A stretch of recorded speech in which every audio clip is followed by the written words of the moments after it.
Your Excellency. Your Excellency. Yeah. Good morning. Welcome. Thank you, thank you. I know you've been here for the last couple of days, but I Yes. hope you enjoy the rest of your stay. Vinaka. Vinaka. Please. Thank you. Professor Senai. Depression around Uh-huh.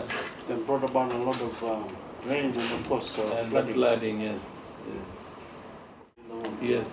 In Ethiopia also some parts were flooded, Yeah. but the major problem is drought associated with the climate change. Yeah. And that's why Ethiopia is at the forefront with you, especially on the climate change. Island countries or small islands, but of the whole world.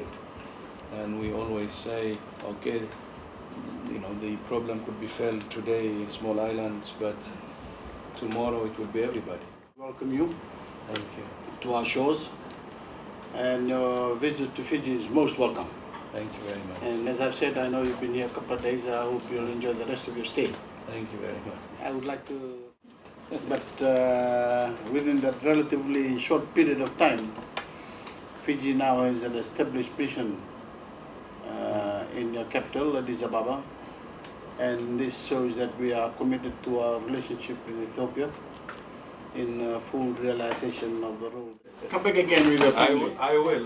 for a holiday. I will. Thank you.